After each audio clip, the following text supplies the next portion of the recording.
Okay. So, it's taking time to settle in. Find a comfortable position in your chair.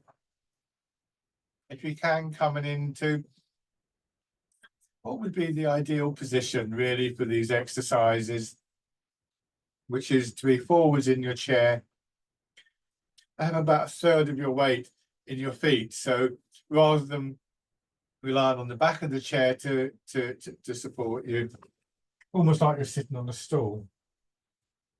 What you may find is, although in theory you've got that support there, in practice it takes time to condition your body, particularly your back and spine, to get to a point where this is comfortable. So don't overdo it.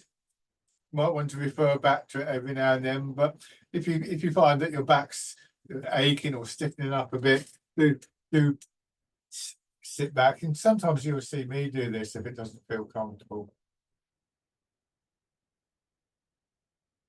So you're not stuck in a particular position, but we can be here occasionally. It establishes the sort of goal that we're working towards. Now, rubbing your hands together.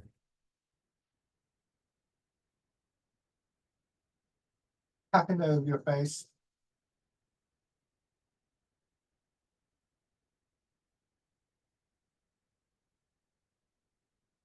Then over your head and neck.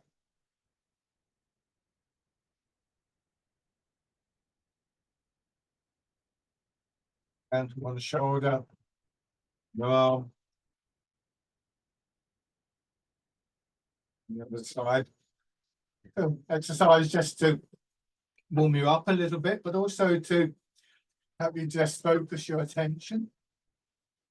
So just notice how it feels as you tap your chest, slightly hollow feeling usually with the chest. Go down to your belly, a bit lighter on your belly, and then your legs.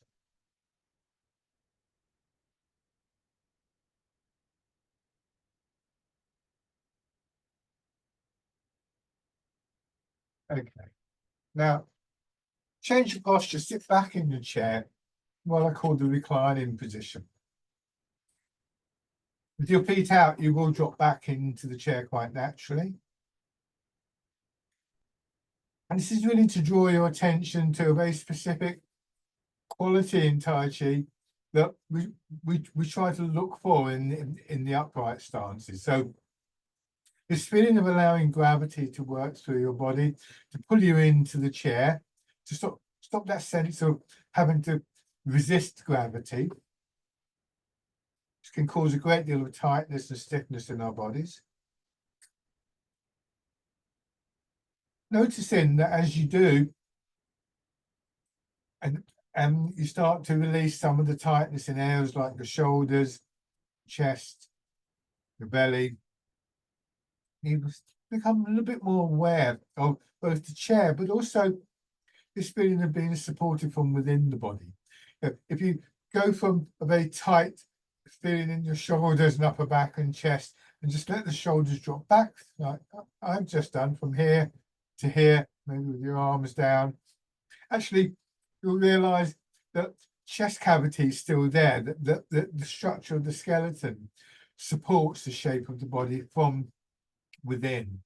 And that's a useful focus, a useful thing to take with you into the upright stance, is that our bodies do have an inherent system of support.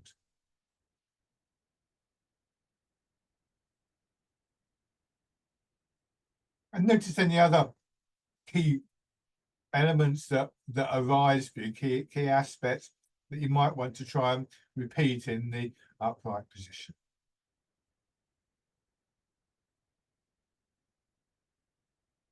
So coming back up, we want to structure posture that allows those same qualities. Partly this is what I think of as a technical aspect. You notice that you want your feet in the correct position, you want your shoulders in the correct position, and so on. And partly it's using your intention to sort of feed into the body the memory of what you've just experienced. So the shoulders drop in, that awareness of the rib cage and the skeleton. So there's an encouragement for your body to kind of find its own way to a certain extent. Both of these are important, and one doesn't really override the other.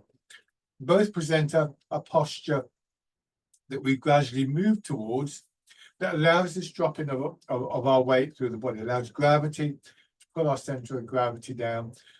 So we start to root down in Tai Chi terms, and essentially the lower your center of gravity, the more stable you are. The lower your center of gravity, the more likely you are to release tightness above that center of gravity. So the starting point of the posture is important from that point of view.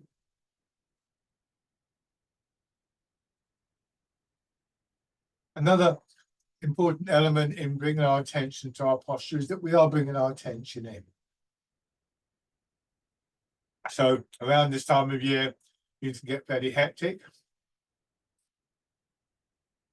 What can often be lacking, not just at this time of year, is this sense of a quieter space, a sense of calmness, stillness, however you think of it, in your mind. And a good way to access that is through this bringing in of your attention to your body, to your posture, maybe making changes to your posture, to rooting down.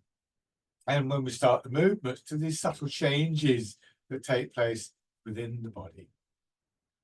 And this sets the environment within which Tai Chi and Qigong will work for us.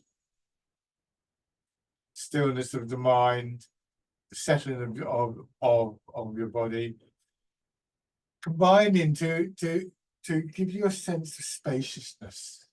And it's within that space that the movement will take place, both internally and externally. So we start off by focusing inwards, but we do also begin to push that awareness out, like blown into a bubble, and slowly extending the size of the bubble. And every now and then we will come back and resume the whole process. So start by just gently, slowly turning your head from side to side.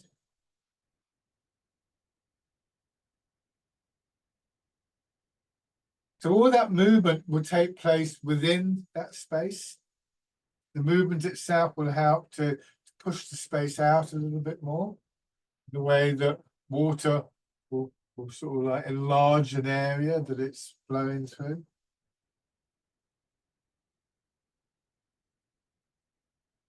So we get this interaction of the three jewels of Tai Chi, of body, mind, and movement, or energy, if you prefer the term. One isn't predominant over the other, although sometimes it's said in Tai Chi, first in the mind. That's really to do with two main things. One is that quieting of your attention, and the other is the use of your intention. So these movements are all intentional, consciously intentional. There's a deliberation to it. You're intending to turn your head to one side. You're intending to turn it back the other way. And then hands in front of your shoulders and circling around.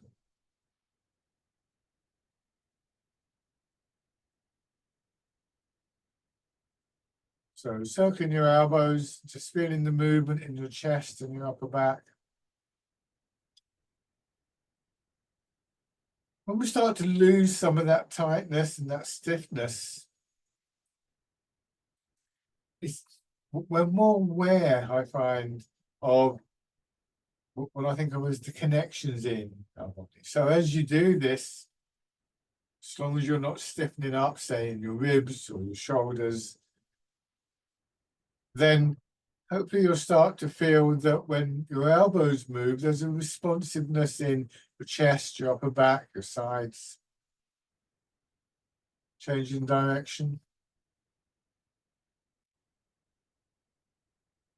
This initial set of exercises then Again, are multifunctional. The awareness, the intentionality that go with them, draw your mind more into this quieter, clearer space.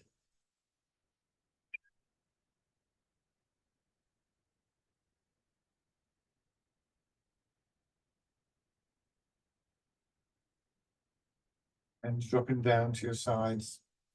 That greater awareness will make you more able to work with subtle changes intentionally within the body.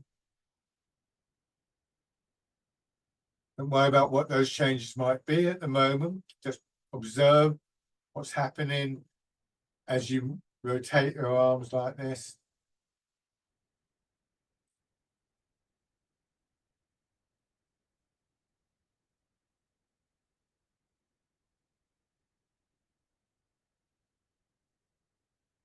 And then winding your arms around. And finally, of course, not to be ignored, so this is by no means the least important, but these movements will help to mobilize the joints to release tightness and stiffness in them. And the joints of the body are really important for our mobility. Go back the other way. Big joints like ankles, knees, hips, shoulders, elbows, wrists are often labeled as energy gates, doorways. Everything has to pass through them. So if they get blocked up, everything will get blocked up. And then rest your hands down. Now, tilt your pelvis forwards. Feel the pressure rising in your feet until you're ready to just gently push your feet down and come back up. Very specific thing with this exercise that I mentioned many times, so some of you would have heard this many times, but it's really worth coming back to. I think it's one of the key benefits that we get from Tai Chi, and that's how we come to the upright position. There's a push from the legs. It's almost like you're in a rocking chair. But significantly, there's also this feeling of your hips dropping down, which gravity is pulling your hips down. And if we allow that to happen, it's almost like somebody's grabbed hold of your belt. And as you go forwards, they're stopping you going too far forwards, and then they pull you back upright. If we can practice this in chair, we can begin to reproduce it standing. And so we start to change how we come to the upright position. Remember right at the beginning, that feeling of allowing gravity to work through your body is key here, particularly when we feel the pull on our hips. Because as the pelvis comes up, our head comes up. So rather than straining, stiffening up, and tightening up in the upper part of the body to sort of try and pull yourself up, you come up nice and easy and gently, maintaining this sense of openness and spaciousness within the body. It's a good exercise to practice in chair because you do the same thing as standing, but you can apply the same principle. It can be a little bit more difficult standing, especially if you've got a bit of arthritis or pain in a knee joint or something.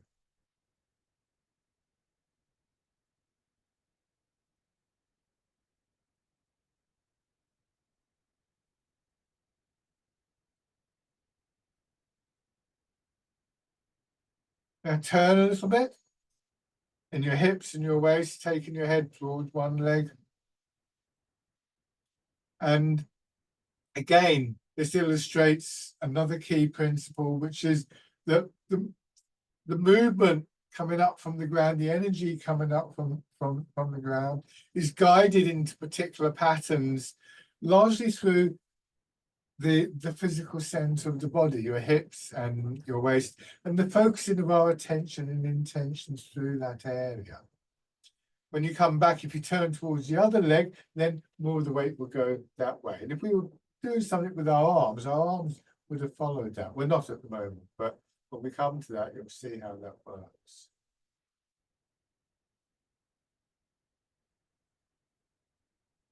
And then just rolling your pelvis around so that your weight moves from hip to hip, from hip to foot, and so on, in a circular motion that just draws your shoulders, neck, and head around with it.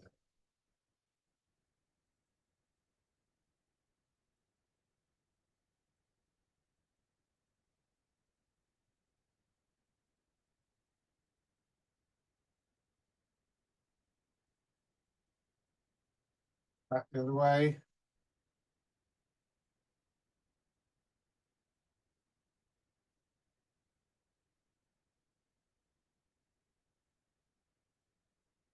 Come back to the center, and then push one heel up and step out with the foot, put the heel down, lower the toes, press gently into the floor, and go back. Just step in and plant in the foot.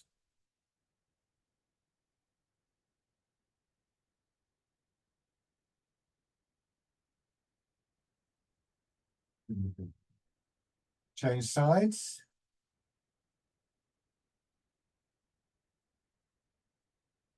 Again, paying attention to the step, not over extending your leg, keeping your knee bent at the end, and giving yourself that moment to gently push your foot, to plant your foot into the ground.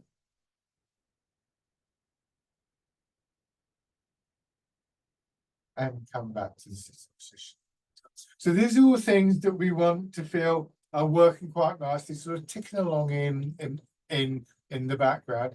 So we don't have to pay too much attention to them, because we're now going to bring our arms very much into the movement.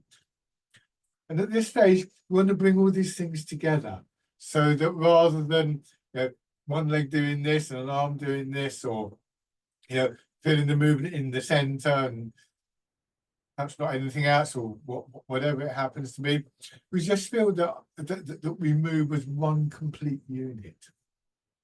So hands down to your sides, turn your hands palm forwards, that same rotation we did earlier, in combination with the weight transfer, going forwards and back.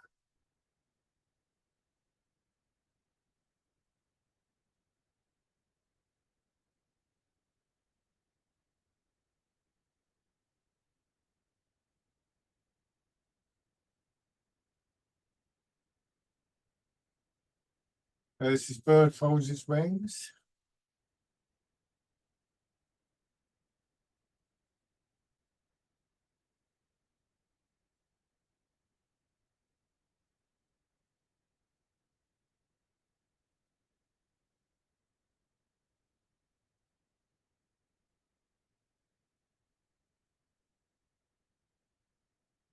Next time you're forwards, leave your hands facing back. As you go back, just let your arms swing a little bit. Fisherman castanet. The fingertips just moving through a very gentle, shallow curve. Most of the time, they should be behind your shoulder. Imagine moving in water. The resistance of the water, just holding your arm back, not gripping tightly or anything like that. And recognize that if that was the case, then you would quite naturally begin to move with less tightness, less stiffness, because that would just increase the amount of work you had to make. So we can imagine moving through water. We can also imagine moving like water, looking for that flow.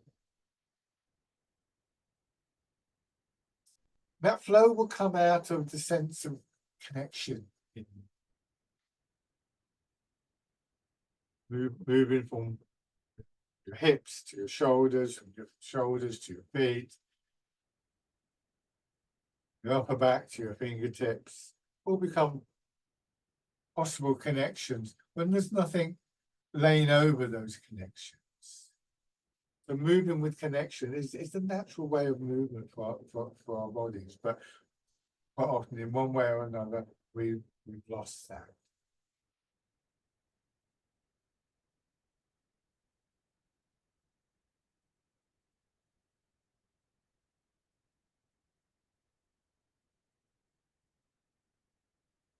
One more time going forwards.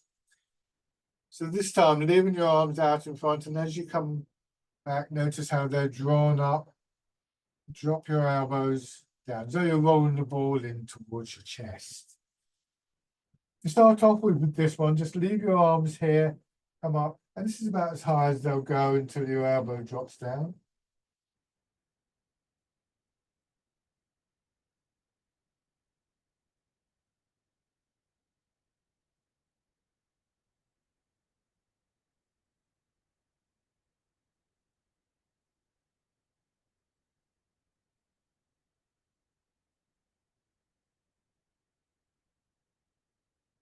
And then after a while, you start to feel this sense of a movement rising up through the front of your body, like a wave coming up underneath your arms. Just allow that, if appropriate, to raise your arms a little bit more.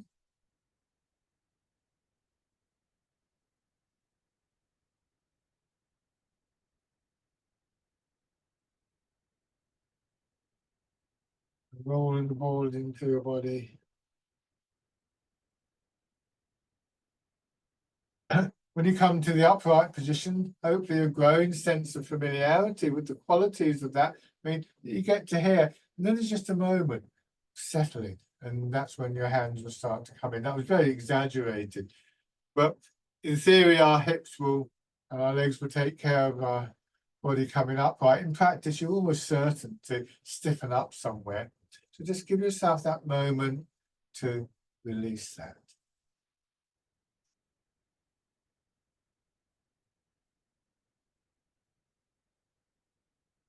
This time, turn your hands palm in, draw your elbows apart, open your chest. Beautiful. It's pigeon sprinting springs.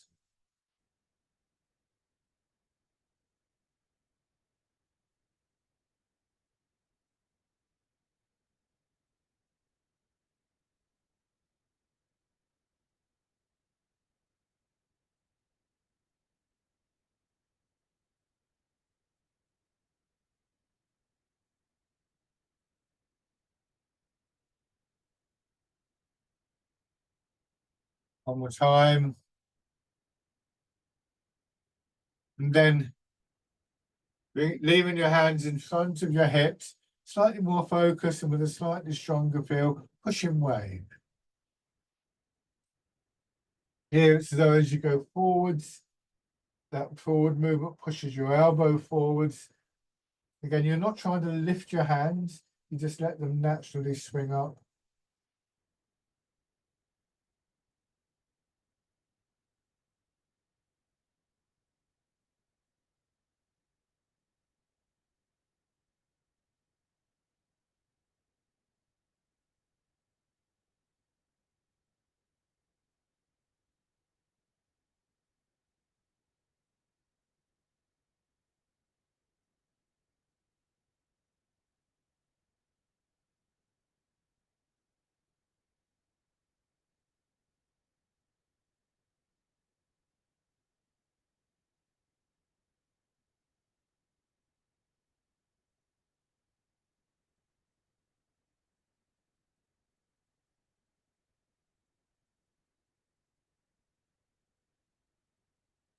Again, you can imagine moving through water, encouraging stronger feeling for the movement within your body.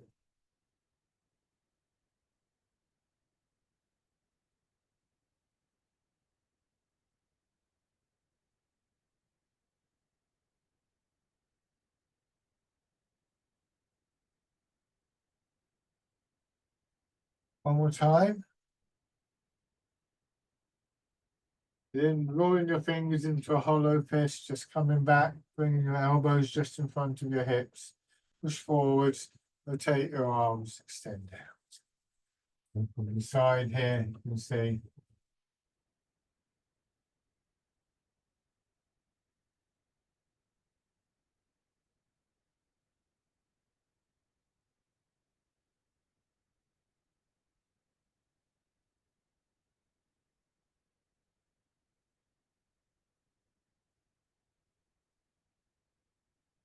the movement's quite strong in your shoulder joints with that rotation. So you may not get the full 180-degree rotation. Should never force things.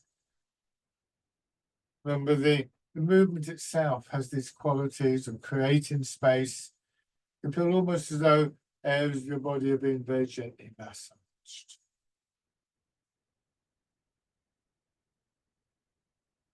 Opening your fingers, winding out, bringing your hands back in, and press forwards again.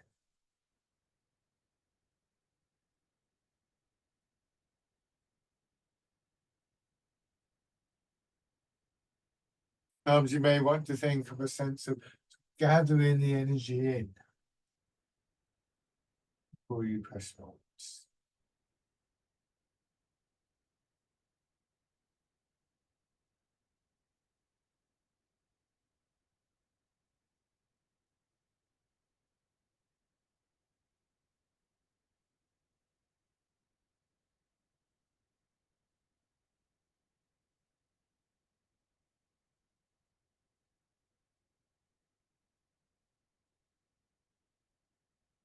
Then, from this rear position, turning your hands palm down, turned as we did earlier, tilt forwards, and that movement, push your arms out, swing across, polishing the table. Go back the other way.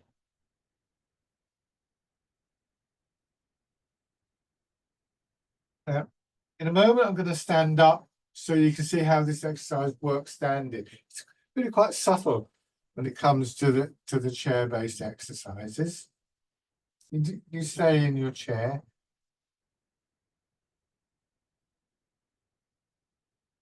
So I'll show you from the back. I'll exaggerate slightly. I turn, I push my hips back, it sends my hands forwards, I swing across, I let my hips drop down, I come back to the upright position, I turn to the front. And I do the same thing in reverse, turning, pushing hips back, moving my hips across to the other side and back to the side. Polishing the table.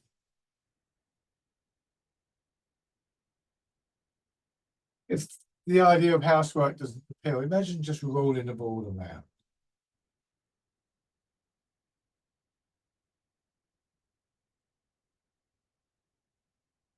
One more in each direction.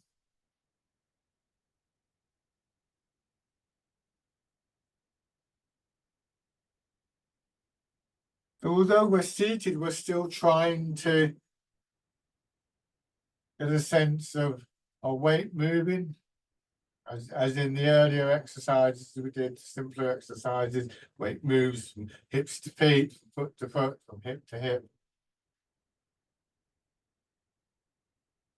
And we want to get a feeling of how, again, the center part of the body guides the direction when I turn this way, my hands can move that way. When I turn that way, my hands can move that way. As I said, in the chair, sometimes those movements are really quite subtle to recognize. Now, turn your hands palm up, gently pushing down through your feet and your hips, with your back lengthening, your upper body expanding. Turn your hands over and contract. So you're pushing the ball up and then pressing it down in water.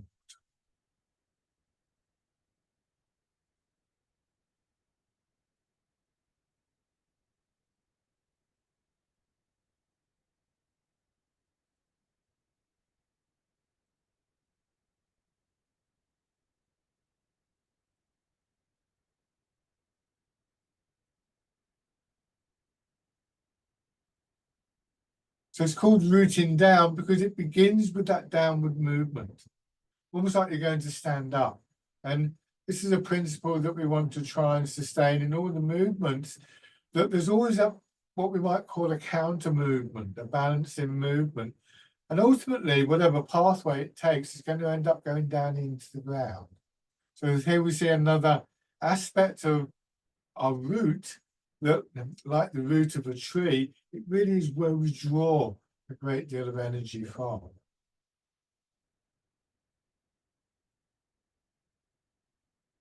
And then start turning your fingers out. This is the wild goose.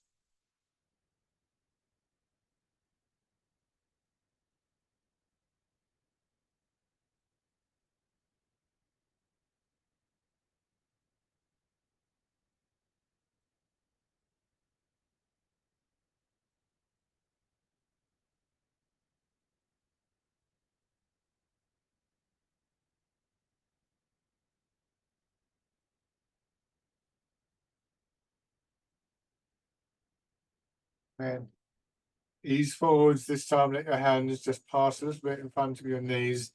Sit back and again. Doing the expansion, pushing your hips down, pushing your arms up and around the smooth circle, just parting the clouds.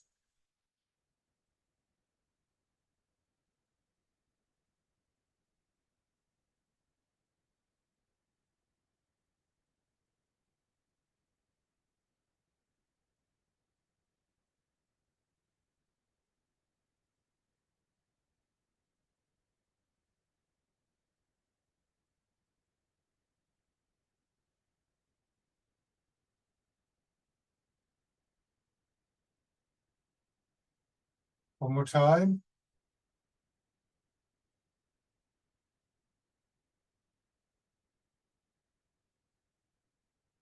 And then your arms drop down. Feel the weight of your arms, and with the next feeling of an expansion and a push down on one side, dragon plucks the stars from the sky.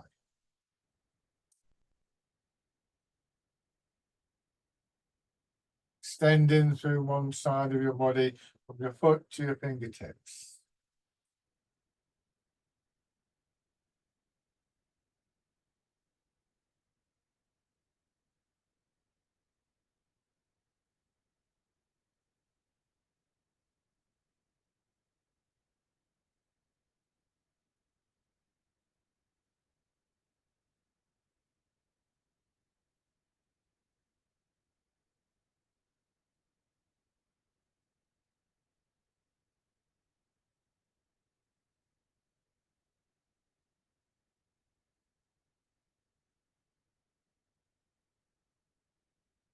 One small.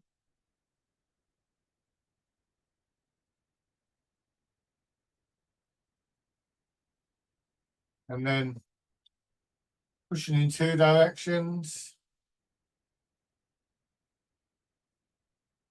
Lengthening through your back. Keep your hands a little bit in front of your body. Bringing your hands back down to the sides in front of your hips here, and then push out again. But expanding and contracting. The expansion beginning with that little bit of a push down again through hips and feet.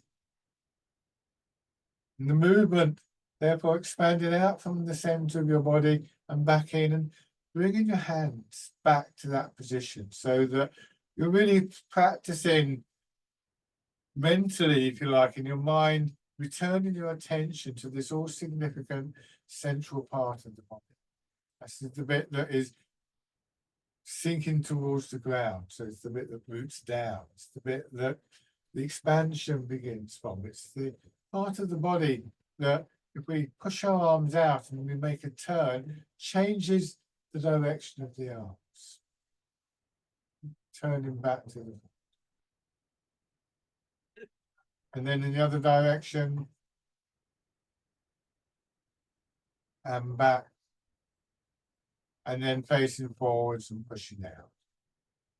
So for many reasons, that central part of the body and the space from there down to the ground becomes the primary focus. The part of the body where we let our attention rest and move out from.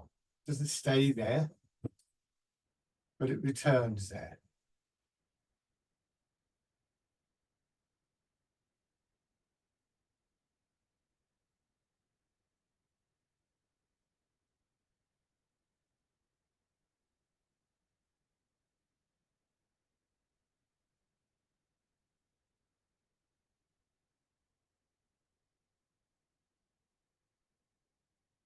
One more round.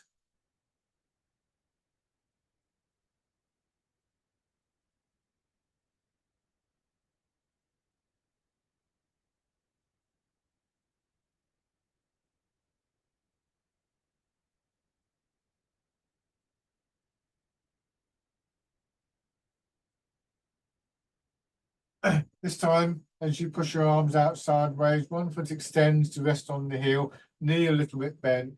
Now the pelvis tilts forwards, the center of the body rolls, tilts forwards, sending your head and shoulders forwards. And again, that feeling of your hips dropping back, really helping to bring your body to the upright. So as you come up, there's this nice open, expansive feeling, particularly in the front of your body.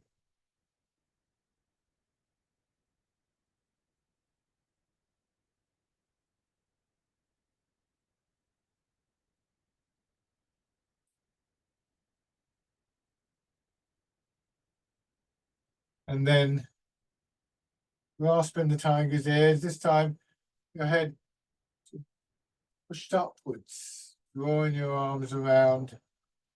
As you go into this, there's a little bit of expansion in your chest, which then contracts. Remember, we felt those connections from chest to shoulders to arms earlier.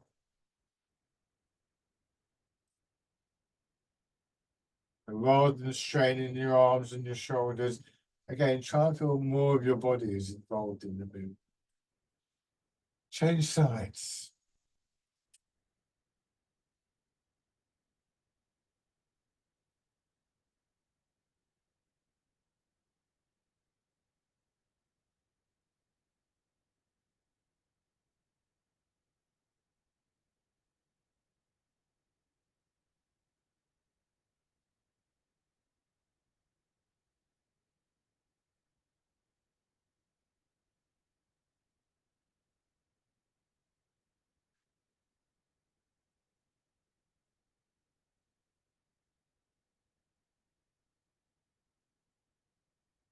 And then grasping the tiger's ears.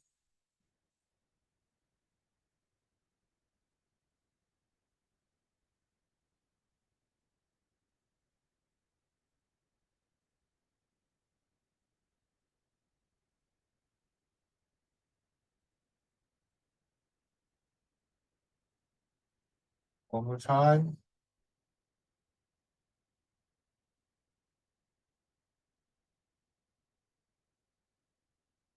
And then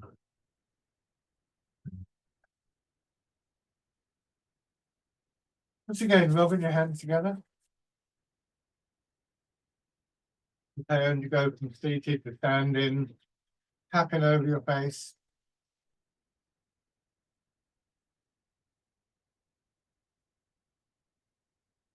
Over your head and neck.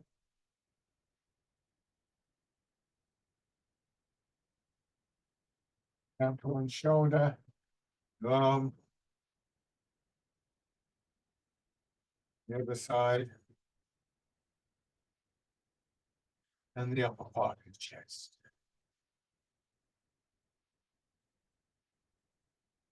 And your belly. And your legs.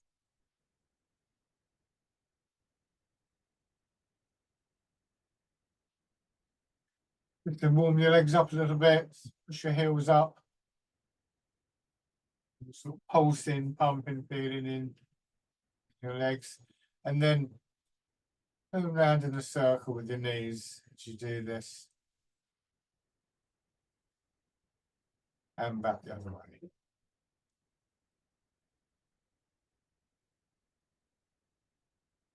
Okay. So, standing. By all means, make use of the chair or other means of support as you start to investigate some of these ideas. I'm going to move mine out of the way because otherwise I'll keep bumping into it. But I do use things like that sometimes when I'm practicing at home.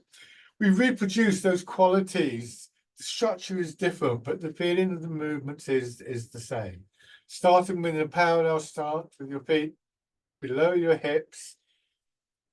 Again, bring your weight a little bit towards the front of your feet and look for that sense, once again, of gravity pulling your hips down. Just allow the hips to drop back, your knees will bend a little bit, and then feel the push up coming from the ground. So this is that process of rooting down, allowing your center of gravity to drop, allowing gravity to draw you down towards the ground, but then just feeling that structure of your body, sort of the balance tipping, and it starts to push you up again until balance tips the other way, gravity pulls you down. So we can both see how gravity can help us to root down, become more stable, but how also that rooting down, that dropping down, is actually initiating a key energetic process. Without the sinking down, there would be no pushing up. So we feel that movement, that energy rising up through the legs, through our body, bringing your hands around as though you're cradling the ball. The standing version of the exercise, rooting down. It may make a bit more sense to you, the name in the standing version. So obviously it's going to be stronger physically in your legs as you do this, but we're following the same principles that was followed in the chair. So if you're able to identify them in the chair, then actually that's quite a good thing, because now you have an idea of what you're aiming for. Well, expanding and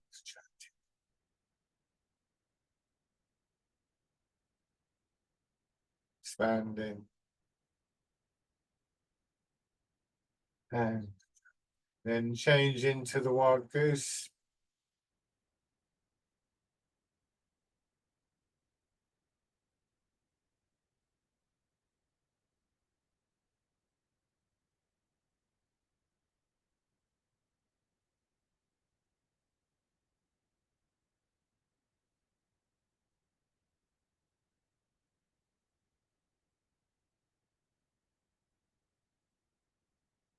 One more time. And part in the clouds.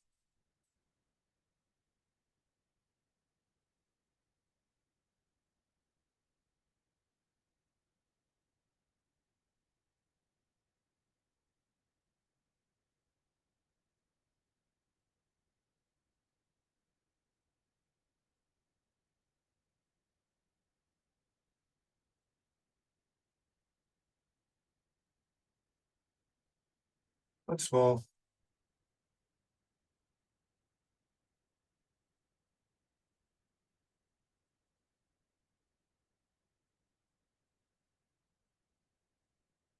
Now, turn one foot out a little bit, step forwards with the other foot, keeping the width of your step so you can still see the background between my legs, about the same in length. And once again, transferring your weight. In the chair, we transferred from hips to feet. Here we're transferring from foot to foot. There's that same sense of just resting, releasing in your hip and your knee, feeling that sense of what I would describe as a compression in your legs that then pushes you forwards or backwards.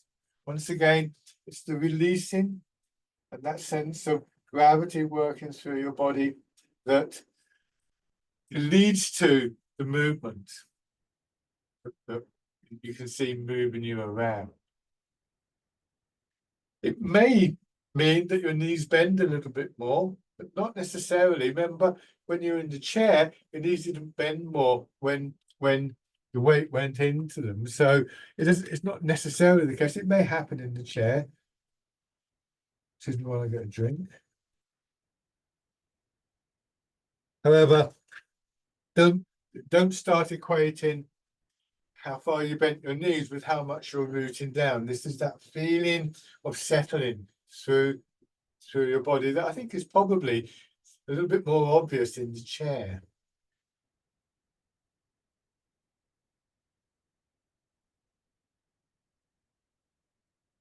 And then raising your toes and your heel. So more of your weight goes into your foot, beginning to align yourself over your supporting leg, shoulders in line with your hips, head above your foot.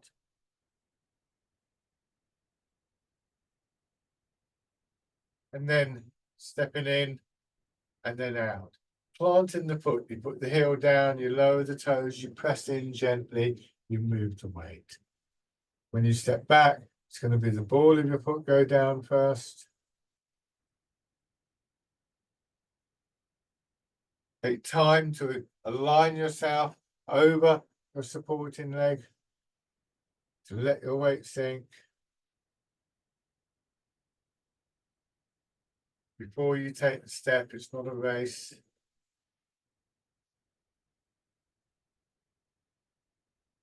and shake out.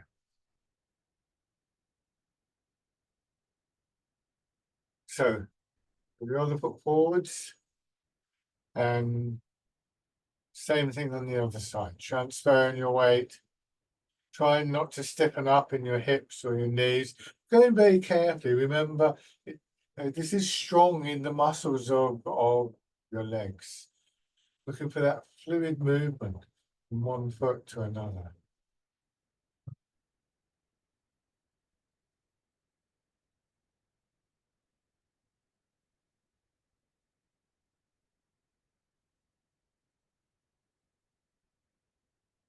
To raise toes and heel.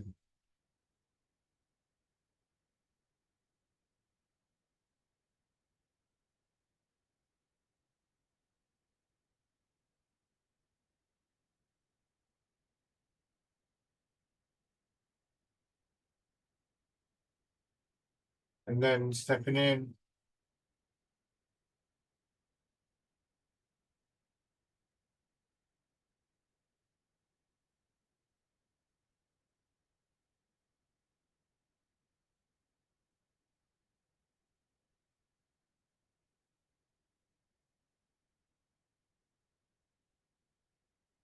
And step through either forwards or backwards, depending on where you have the room.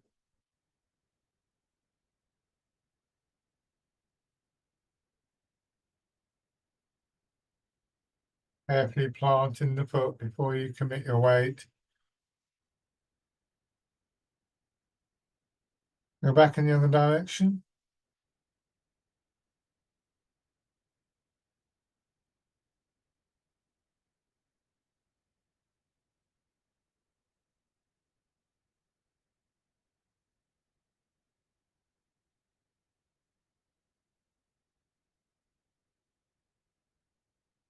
Have your right foot forwards. Start with your weight in your back foot. Push forwards and let your arms follow. So the standing version of fisherman cast a net. Just feeling again that sense of your whole body in motion, but notice most of the time my arms are behind my shoulders and hips. They only swing through as I settle into the legs. So they're moved through your body moving. And one of the principal agencies of that is the transfer of your weight. The transfer of your weight relies upon that releasing and allowing gravity to work through your body. Takes us right back to the very start of the class, of course.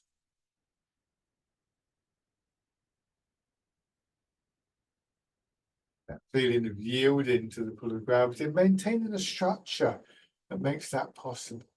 Now, go into your back foot, turn to your right, and as your body expands, just feel that you're able to push, that your arms be pushed out, a little bit like the wild goose, but this is the exercise. Of course, wind blows the willows, many of you will know.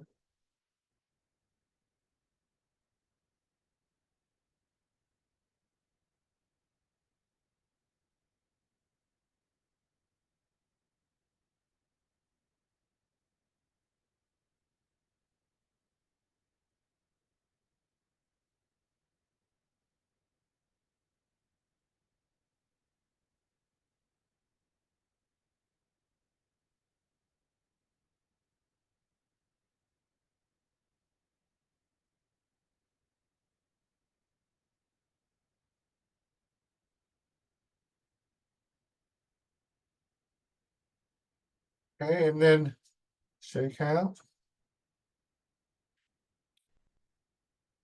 Once again, this time with the other foot forward, starting in your back foot, releasing in your back hip, back knee, feeling the flow of the movement forward. Your arms swinging through, and then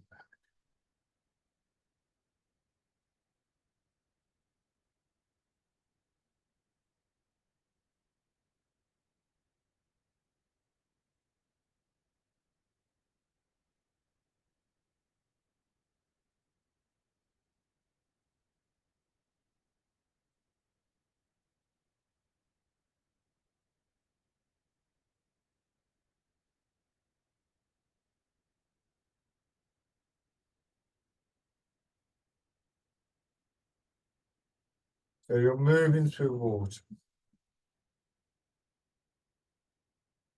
Sinking back and turning. Wind blows the willows. It's the releasing down into your front foot that produces the upward expansion. And the same as you go into your back. Guided by the turning in the center of your body. Hips and waist.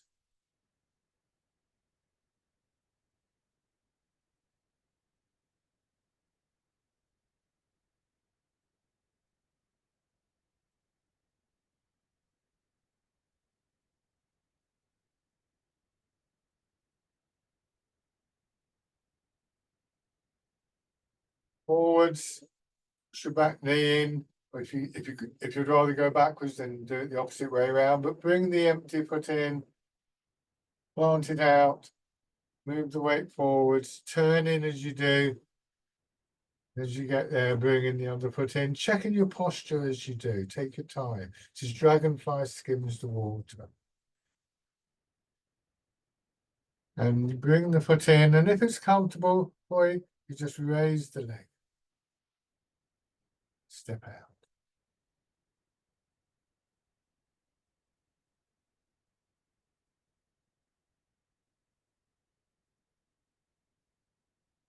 And change direction.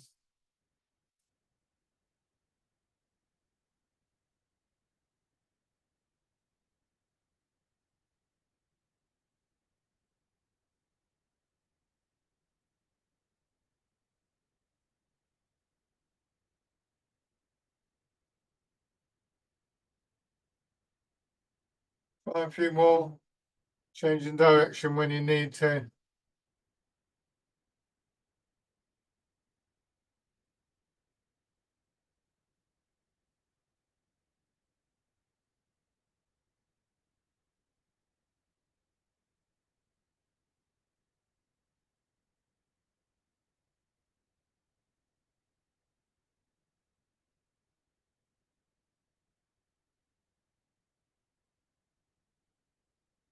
And then bring the feet out. Shake it. Go back to your chairs.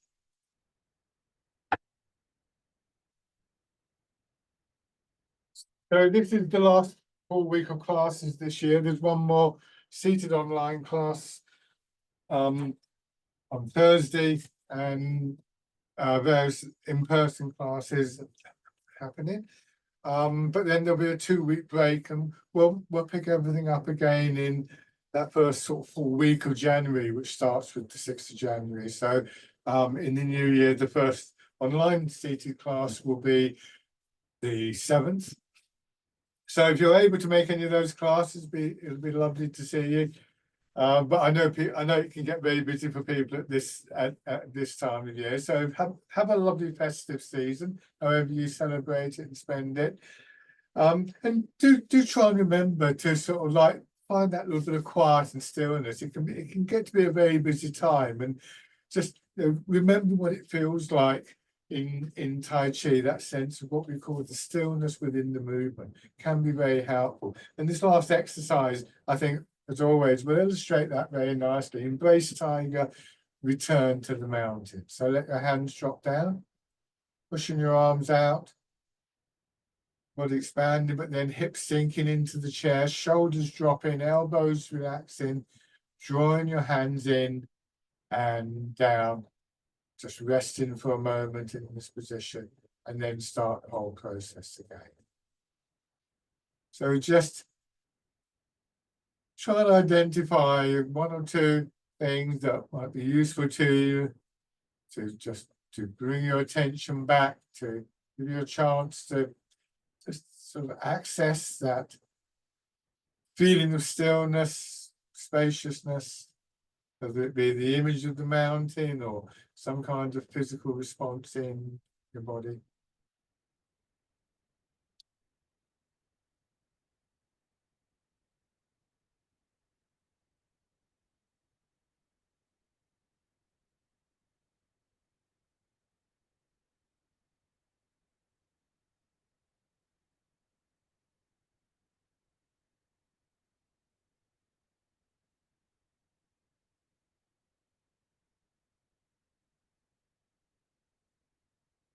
And then one more round.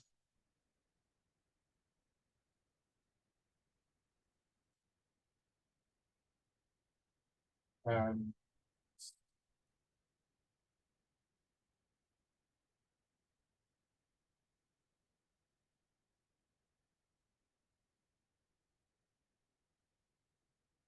Thank you very much. Once again, just a Merry Christmas and a Happy New Year, and I look forward to seeing you sometime in January, if not before. Bye for now.